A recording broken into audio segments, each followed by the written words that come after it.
이어령 교수가 쓴 유쾌한 창조라는 책에서 이어령 교수는 심청전에 모순이 존재한다고 말합니다. 무슨 말이냐면 공양미 300석을 시주하면 아버지 눈을 뜨게 할 수 있다는 화주승의 말을 들은 심청이 자기를 뱃사람들의 제물로 몸을 팔게 되죠. 그리고 인당수에 빠지게 됩니다. 그러나 심청은 죽지 않고 수정궁에서 지내다가 다시 세상으로 나와 왕후가 되죠. 왕후가 된 심청은 아버지를 찾기 위해서 전국에 있는 맹인들을 다 잔치 자리에 초청해서 결국 아버지와 상봉하게 된다는 이야기가 심청전의 줄거리입니다. 그러나 여기서 모순이 한 가지 발견되는데 공양미 300석을 시주하면 분명히 아버지의 눈이 뜨게 될 것이라는 확실한 믿음이 있었기 때문에 심청이 자신을 제물로 판 거잖아요. 공양미 300석을 받고요. 그러면 이제 왕후가 된 심청이 잔치에 초대해야 될 사람들은 더 이상 맹인이어서는 안 되는 겁니다. 맹인이었다가 눈을 뜬 사람을 찾아야죠. 심청이 그러나 맹인들을 초청했다는 것은 여전히 그 아버지가 맹인이었을 것이라고 생각했다는 거죠. 그렇다면 심청은 공양미 300석을 시주하면 아버지 눈이 떠질 것이라는 사실을 믿지 못했다는 거잖아요. 심청의 믿음과 행동이 다른 것을 심청의 패러독스라고 합니다. 그런데 이 패러독스, 즉 믿음의 모순이 교회들 안에도 존재합니다. 오늘 특별히 종교개혁 506주년 기념주일입니다. 종교개혁이 일어나게 된 것이 바로 교회들 안에 존재하고 있었던 믿음의 패러독스를 바로 잡기 위함이었습니다. 예컨대 20여 년 전 다미선 교회가 한참 종말론으로 인해서 사회가 시끌벅적했던 적이 있었죠. 종말이 이제 곧 온다고 하면서 하늘나라 가면 돈이 이제 필요 없으니까 교인들에게 모든 재산을 교회에 바치라고 요구했습니다. 강제했죠. 순진한 교인들은 자신들의 집을 팔고 모든 재산을 처분해서 교회에 드렸습니다.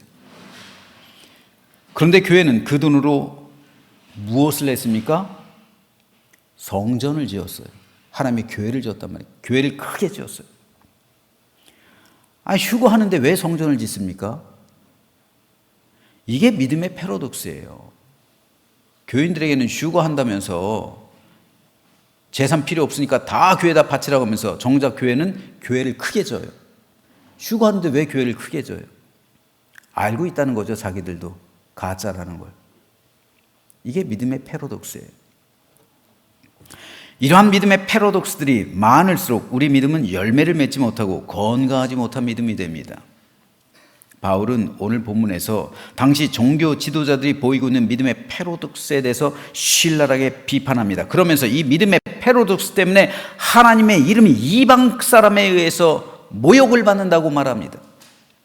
믿음의 패러독스는 결코 성령의 열매를 맺을 수 없습니다. 모순된 믿음은 자신을 파멸의 길로 이끌 뿐 아니라 다른 사람도 진리의 길에서 떠나가게 하고 믿음에서 멀어지게 합니다. 지금 얼마나 많은 사람이 목회자가 가지고 있는 믿음의 패러독스를 보면서 교회를 비난하고 있습니까? 얼마나 많은 사람이 교회와 성도들이 보이고 있는 모순된 믿음으로 인해서 교회에 등을 돌리고 교회를 떠나가며 또한 하나님의 이름을 욕하고 있습니까? 말로는 사랑을 외치고 화목과 일치와 평화를 외치지만 교회가 앞장서서 정치적으로 사회를 분열시키고 국민들을 선동하는 경우가 얼마나 많습니까? 말로는 구원을 외치고 생명을 외치지만 목회자와 성도가 구원받는데 걸림돌이 되는 경우가 적지 않습니다. 예수님 당시 유대인들이 그랬습니다. 그래서 예수님은 화 있을진저 외식하는 서기관들과 바리새인들이여 너희는 천국 문을 사람들 앞에서 닫고 너희도 들어가지 않고 들어가려 하는 자도 들어가지 못하게 하는도다 라고 말씀하신 거예요. 천국 문을 닫아버렸다는 겁니다. 열어도 시원찮을 그 천국문을 닫아버리고 자기도 들어가지 않고 들어가려는 사람들까지 들어가지 못하게 만들었다는 것이 당시 주님께서 종교 지도자를 향한 일갈이었습니다. 예수님께서는 당시 유대 종교 지도자들이 가지고 있었던 믿음의 패러독스를 지적하신 겁니다.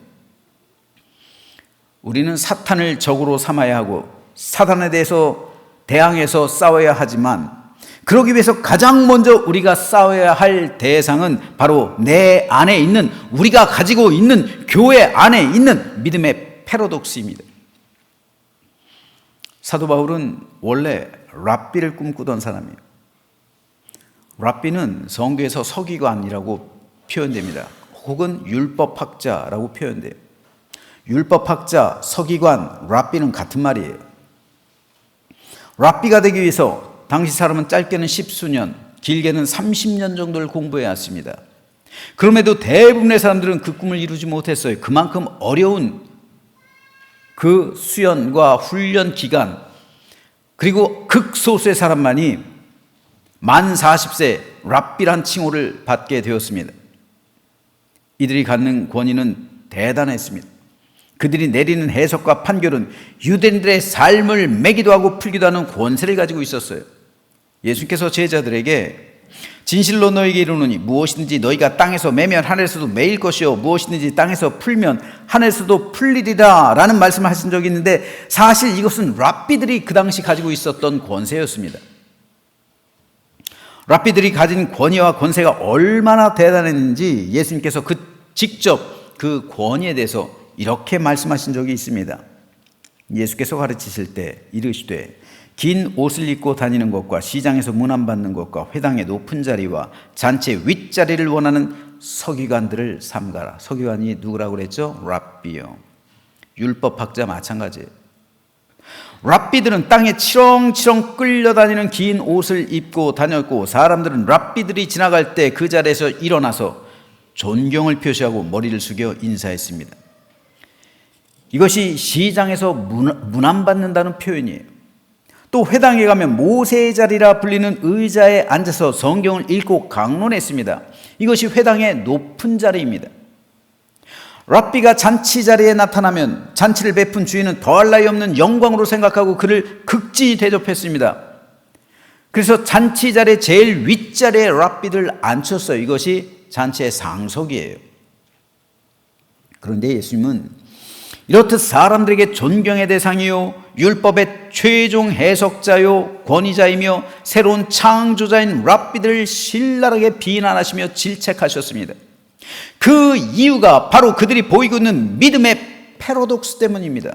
즉 그들이 가르치는 것과 그들이 실천하는 그 믿음이 다르다는 거예요. 그들의 삶과 그들의 믿음이 다른 것, 이것을 주님께서는 그 믿음의 패러독스를 지적하신 겁니다. 대표적인 것으로 예수님께서는 그들에 대해 이렇게 말씀하세요. 그들은 과부의 가산을 삼키며 외식으로 길게 기도하는 자니 그 받는 판결이 더욱 중하리라. 예수님께서는 그들의 말과 행동이 다르다는 것을 두 가지로 지적하시는데, 첫째는 과부의 가산을 삼킨다는 것, 그리고 둘째는 길게 외식으로 기도한다는 겁니다. 이 중에서 특별히 중요한 것이 과부의 가산을 삼킨다는 의미인데, 여기서 삼킨다는 말은 헬라 원어로 개걸스럽게 먹어치운다라는 뜻입니다. 즉 과부가 드리는 것을, 과부의 재산을, 과부는 당시 약자의 대명사잖아요. 그 약자가 드리는 그 가산을 개걸스럽게 먹어치운다는 거예요. 예수님께서 말씀하신 가난한 과부가 2렙돈을 하나님께 드리죠. 2렙돈은 과부가 자기를 위해서 한 덩어리 빵을 살 수 있을 정도의 비용이에요. 우리로 말하면 오늘날 약 1,000원 정도밖에 안 돼요. 그거를 하나님께 드린 거예요. 그거를 하나님께 드리고 과부는 하루를 굶어야 해요. 그렇다면 과부가 이 어렵고 힘든 중에서 그 헌금을 드리고 자신을 굶는 그 그것을 보면서 그 헌금을 받을 줄만 알지 베풀 줄은 몰랐다는 거예요. 이것이 개걸스럽게 먹어치운다는 의미입니다. 그에 따른 보상에는 전혀 관심이 없다는 거예요. 이것이 바로 그들이 가진 믿음의 패러독스입니다. 왜요? 이들이 백성들에게 뭐라 가르칩니까? 고아와 과부를 불쌍하게 여기고 그들을 도와주라고 가르치잖아요. 신명기 법전에 나온 고아와 과부에 관한 계명을 세번역 성경으로 한번 읽어보겠습니다. 당신들은 매 3년 끝에 그의 난 소출의 11조를 다 모아서 성 안에 저장하여 두었다가 당신들이 사는 성 안에 유산도 없고 차지할 목도 없는 레위 사람이나 떠돌이나 고아나 고아부들이 와서 배불리 먹게 하십시오. 그들이 와서 배불리 먹게 하십시오. 가난한 과부가 헌금을 하고 배를 쫄쫄 굶죠. 신명기 법전에 의하면 잘못된 거예요. 그들이 배불리 먹게 해야 돼요. 그러면 주 당신들의 하나님은 당신들이 경영하는 모든 일에 복을 내려 주실 겁니다. 지금 신명기에서 말하고 있는 11조는 소위 말하는 제3 11조예요. 제3의 11조인데 이 11조의 용도는 레위인, 나그네, 고아와 과부와 같은 약자를 돕는 11조였습니다. 그들을 위해 써야만 하는 11조였어요. 즉 3년에 한 번은 그 드려진 11조를 모두 구제로 사용해야 했던 겁니다. 그런데 이 11조의 정신이 완전히 무너져 내렸던 거예요. 그렇다고 해서 유대인들이 매년 11조를 드리지 않았느냐? 그것도 아니에요. 이스라엘 모든 백성이 힘에 지나도록 해마다 11조를 성실하게 준행해서 정성스럽게 하나님께 드렸어요. 이 과부가 드린 것도 사실상 11조의 성격을 가진 거예요. 아니요, 11조가 아니라 그게 전부예요. 그런데 하나님의 계명을 쫓아서 3년에 한 번은 그 11조를 이스라엘 안에 있는 연약한 사람들을 위해서 구제하는데 반드시 쓰라고 하나님께서 명령하셨는데 현실은 그렇지 않았다는 데 있어요. 그들은 구제로 사용되어야 할 11조를 착복하고 횡령했던 거예요. 말라기 선지자가 말하고 있는 11조예요. 그건 사실 제3의 11조예요. 제3의 11조. 그 11조, 그 제3의 11조를 내 하나님의 성전에 그 곳간에 쌓아두나 이걸 보라는 것은 사실상 백성들 향해서 주시는 말씀이 아니라 제사장들이나 그리고 이런 종교 지도자를 랍비들을 향한 말씀이에요. 이건 일반 백성을 향한 말씀이 아니에요. 제3의 11조를 곳간에 쌓아두고 그 11조를 가지고 가난한 자들 위해 나눠주라는 거예요. 근데 당시 종교자들이 그것을 안 한 거예요. 다 자기들이 착복한 거예요. 횡령한 겁니다. 이 사실을 랍비들이 몰랐어요? 율법의 전문가들이 모릅니까? 누구보다 잘 알고 있었던 것이 랍비들이에요. 따라서 그들은 11조에 대한 정신이 무엇이고 또 3년에 한 번 반드시 그 11조를 구제로 사용해야 함을 누구보다 잘 알고 있었어요. 하지만 그럼에도 그들은 제사장과 결탁하잖아요. 그래서 서로 나눠 먹는 거예요. 자기들끼리 나눠 먹는 거예요. 결코 11조를 풀어서 고아와 과부를 돕는 일에 사용하지 않았단 말이에요. 심지어는 레위인들조차 돌보지 않아요. 그래서 레위인들이 성전을 떠나서 사람들의 종으로 팔려가고 허드렛 일로 연명하는 일이 다반사였어요. 이것이 그들이 가진 믿음의 패러독스였습니다. 알면서도 실천하지 않아요. 그저 백성들한테 11조를 하라고 강조를 하는데 그 11조를 제대로 사용하지는 않았어요. 그들은 입에 풀칠하기 힘든 과부들에게조차 헌금을 강요했지만, 그래서 11조를 강제했지만 정작 과부들을 위해서, 연약한 자들을 위해서 그 제3의 11조를 사용하진 않았단 말이에요. 이것이 예수님께서 지적하시고 있는 믿음의 패러독스예요. 저는 여러분이 최선을 다해 하나님께 헌금하는 것 잘 알고 있습니다. 제가 재정장부를 보면 참 마음에 안타까울 때도 많아요. 감동될 때도 많습니다. 하고 싶어도 할 수 없는 형편에 있는 성도들의 사정도 잘 알고 있고요. 얼마나 성도들이 최선을 다해 하나님께 헌금하는지 늘 감동하고 있어요. 사실 팬데믹이 한창이던 지난 2020년도에 우리 교회가 주일 예배 현장에서 13주를 못 드렸어요. 13주 동안 영상 예배를 드렸어요. 그로 인해 우리 교회 결산 역시 전년도에 비해서 확 줄었어요. 영상으로 13주를 드렸습니다. 주일 예배, 그리고 새벽 예배, 수요 예배까지요. 저와 문 목사님 둘만 나와서 예배를 드렸어요. 근데 어느 날 새벽에 영상을 찍고 개인 기도를 하는데 성도들의 삶이 염려가 되죠. 현장 예배를 드리지 못하는 상황도 근심이 돼요.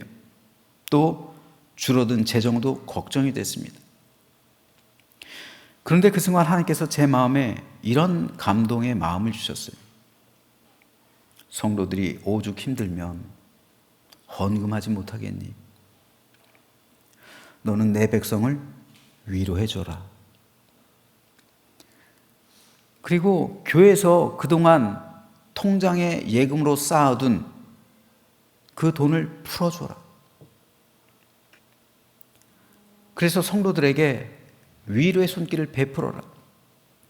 그 마음에 감동이 왔어요. 지금 생각해보면 하나님께서 제게 주신 그 감동이 바로 신명기 법전에 나오는 제3 11조예요. 제3의 11조예요.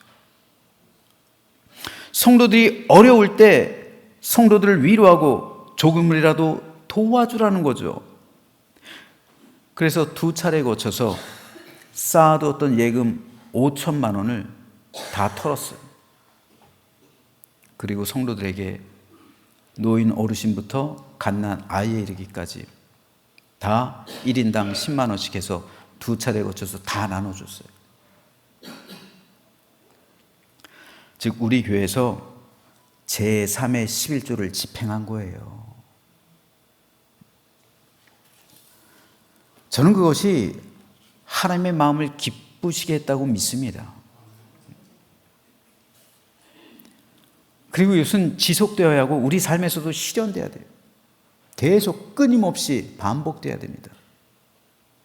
그래서 언젠가 때가 되면 또 교회에서 또 사회 전체적으로 어려울 때가 있을 거예요. 그땐 또 한 번 그 손길을 베풀려고 합니다.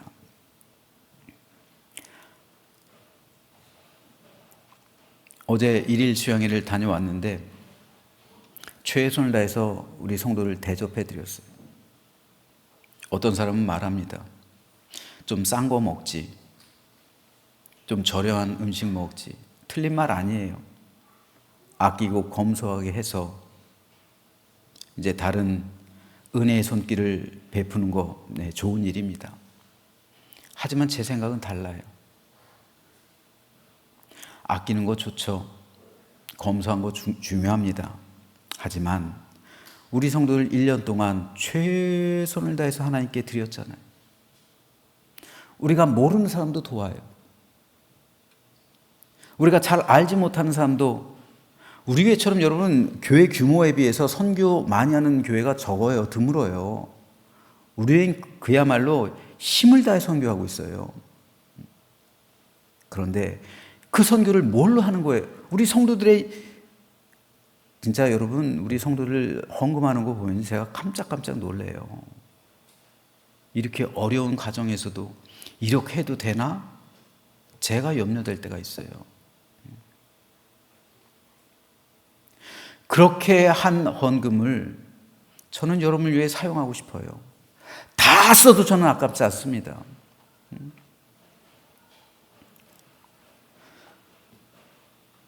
예수님께서는 이렇게 말씀하셨어요. 수고하고 무거운 짐진 자들아 다 내게로 오라. 내가 너희를 쉬게 하리라.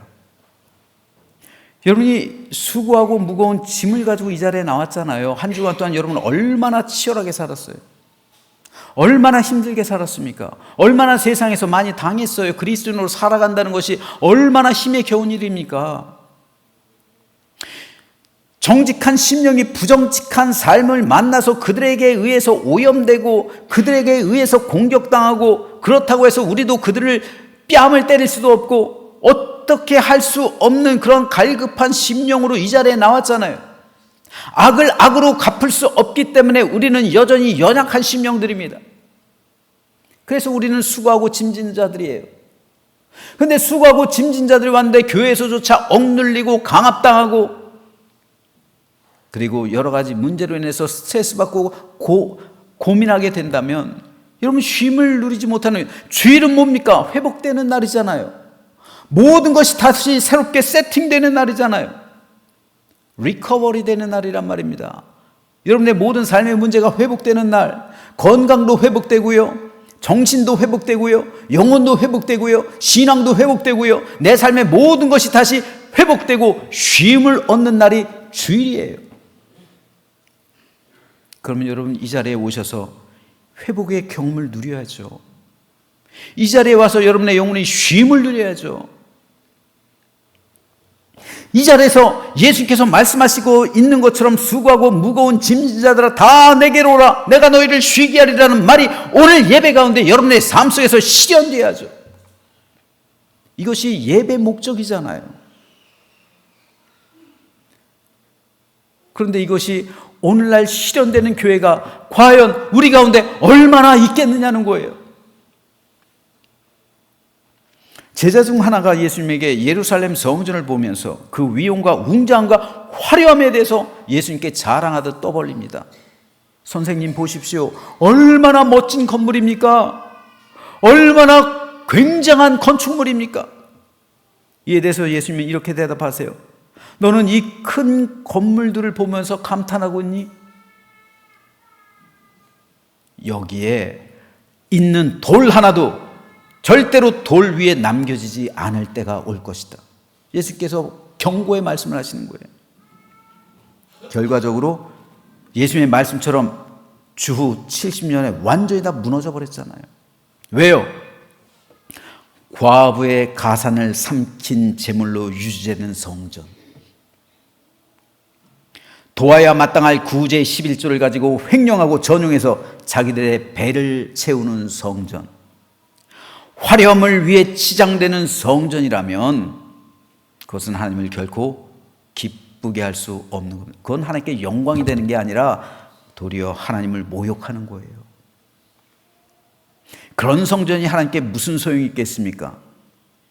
믿음의 패러독스로는 절대로 하나님을 기쁘시게 할 수 없습니다. 예루살렘 성전이 무너진 이유는 다른 데 있지 않았습니다. 그 이유는 바로 고아와 과부의 어려움을 외면하고 하나님의 것을 도적질해서 성전을 화려하고 웅장하게 치장하고 자신들의 배를 불리려 한 종교 지도자들의 죄악과 그들이 가진 믿음의 패러독스에 있었습니다. 이렇듯 패러독스의 믿음은 성전을 무너뜨릴 정도로 심각한 해악을 끼칩니다. 이렇듯 우리가 믿음과 모순된 행동을 하고 우리가 믿는 것과는 정반대로 행동할 때 먼저는 내 안에 있는 하나님의 성전이 파괴됨을 경험하게 되고 후에는 우리 안에 있는 공동체, 즉 하나님의 교회가 무너지게 됩니다. 지금 한국에 있는 수많은 목회자와 성도들이 개인 내면에 있는 성령의 전이 무너지고 있습니다. 사람들은 더 이상 목회자를 존경하지 않아요. 사람들은 더 이상 교인들을 신뢰하지 않습니다. 그리고 하나님의 교회들이 처절할 정도로 세상 사람들의 표적이 되어 만신창이가 되고 있고 넘어지고 부서지고 무너져 내려가고 있습니다. 하나님의 이름이 세상 사람들에게 모욕당하고 있어요. 인터넷 댓글들 보십시오. 교회를 욕하는 것으로 넘어서서요, 하나님을 모욕하고 있어요. 사막의 귀신이라고 말하고 있고요, 하나님을 모욕하고 있어요. 우리 교회들과 목회자와 성도들이 잘못 살아가고 있기 때문에, 우리들이 보이고 있는 믿음의 패러독스 때문에 사도 바울이 오늘 본문에서 말하고 있는 것처럼 하나님의 이름이 이방인 가운데 모욕당하고 있는 겁니다. 성전이 무너뜨림 당할 것이라는 예수님의 경고 말씀이 오늘 우리 현실 가운데서도 그대로 이루어지고 있다는 말이에요. 주님은 오늘 우리들에게, 랍비들에게 경고 말씀하셨던 것처럼 너희 안에 있는 믿음의 패러독스를 제거할 것을 동일하게 요구하십니다. 순결한 믿음, 거룩한 믿음은 내가 믿는 것과 행하는 것이 일치하는 거예요. 우리가 진정으로 믿음과 행함이 하나로 일치한다면 우리에게는 탐심과 정욕이 십자가에 온전히 못 박혀 죽어 있는 것을 보아야 합니다. 십자가는 내 죄가 죽어 있는 곳이, 내 죄가 못 박힌 곳이. 그래서 십자가를 볼 때마다 우리는 우리 욕심이 죽어 있는 것을 봐야 하고 세상을 향한 정욕과 탐심이 완전히 끝장나 있는 것을 확인해야 돼요. 교회들마다 십자가를 정중앙에 걸어놓고 있어요. 우리 교회도 마찬가지예요. 그런데 이 십자가는 예수님이 못 박힌 것으로만 생각하고 있어요. 아니에요. 이 십자가를 바라보면서 여러분, 내가 저게 못 박혀야 한다고 봐야 돼요. 내가 저게 못 박혀 있어야 된다고 봐야 되는 겁니다. 십자가를 볼 때마다. 안타깝게도 십자가에서 죽임당하는 것을 원치 않는 믿음이 교회들 가운데, 목회자, 성도들 가운데 확산되고 있습니다. 그들은 십자가 없는 축복을 원합니다. 그들은 고난 없는 영광을 바라고 죽음 없는 부활을 꿈꿉니다. 따라서 그들의 믿음은 예수님께서 그토록 비난하셨던 랍비들처럼 모순된 믿음, 패러독스의 믿음을 보일 수밖에 없어요. 그 믿음은 다른 사람에게 고통을 주는 믿음입니다. 그 믿음은 하나님의 마음을 상하게 하고 아프게 하는 믿음입니다. 그 믿음은 영광스러운 하나님의 이름을 세상 가운데 모욕당하게 하는 믿음입니다. 그 믿음은 왜곡된 믿음이고 뒤틀리고 변형된 믿음입니다. 그 믿음은 하나님의 진노를 불러일으키는 믿음입니다. 그러므로 그 믿음은 죽은 믿음입니다. 오늘 본문에서 바울이 유대 종교 지도자들의 믿음을 이토록 신랄하게 비난한 이유가 바로 여기에 있습니다. 그들의 믿음은 왜곡된 믿음이었고 하나님의 이름을 모욕받게 만드는 믿음이었고 하나님의 진노를 불러일으키는 믿음이었고 죽은 믿음이었습니다. 그러므로 그 믿음으로부터는 성령의 열매를 맺지 못하고 하늘의 위로를 경험하지 못하고 구원과 생명의 결실을 맺지 못하는 겁니다. 그런 믿음이 있는 곳에는 언제나 분열과 고통이 따르고 억눌림과 실망과 낙심과 좌절이 따릅니다. 하나님의 교회는 죄 사함의 은총이 있고 위로와 기쁨으로 충만하며 사랑과 은혜가 강물처럼 흘러나오는 곳이어야 합니다. 그래서 하늘에 그 은혜가 강물을 이루어서 우리가 먼저 그 강물을 시원하게 맛봐야 하는 것이고요. 그래야 우리 영이 회복되죠. 그리고 이 강물이 우리 교회에서 흘러가야 되는 거예요. 우리 교회 향남 지역에서 제일 오래된 교회, 산으로 보면은 제일 꼭대기 있는 교회예요. 옹달샘물처럼, 저는 우리 교회 사명 그거라 생각해요. 물론 우리 교회가 부흥하고 성장해서 큰 교회를 이루는 것도 좋은 일이지만 그거보다 더 중요한 일이 최상단에 있는 교회로서 맑은 물을, 옹달샘물이 흘고 흘러서 깨끗하고 시원하고 그리고 생수의 강을 이루게 한다면 그것이야말로 아주 큰 축복 아니겠는가, 우리의 사명 아니겠는가, 그런 생각을 해봅니다. 우리가 진실하고 참된 믿음을 가지고 있다면 오늘 우리에게 이런 은혜가 흘러 넘치게 될 줄로 믿으시기 바랍니다. 특별히 오늘 종교개혁 제506주년 기념주일인데, 종교개혁이란 믿음의 패러독스를 바로 잡은 사건입니다. 그러므로 하나님은 오늘도 이런 개혁을 해 나가는 교회와 목회자와 성도를 찾으십니다.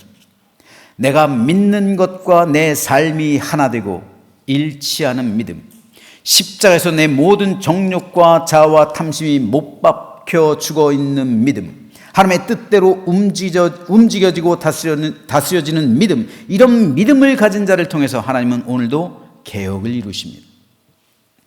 하나님의 계획과 뜻대로 조종되고 운영되는 교회, 그 안에 하나님 나라가 임해서 죄사함의 은총과 구속의 은혜가 충만한 교회, 성도들이 나와 위로와 평강을 경험하고 기쁨과 감사 가운데 서로 사랑과 섬김으로 한 몸 이룬 교회, 뒤어진 헌금으로 이웃을 제3의 11조로 사용할 줄 아는 교회, 이런 교회를 통해서 하나님은 오늘도 여전히 일하십니다.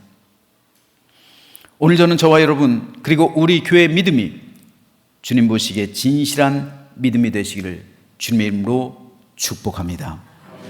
그래서 하나님께서 찾으시는 성도와 교회가 되어서 하나님께 기쁨이 되고 영광이 되며 이 시대 빛과 소금이 되는 사명을 온전히 감당하고 하나님께 쓰임받는 우리 모두가 되시기를 주님의 이름으로 간절히 축원합니다.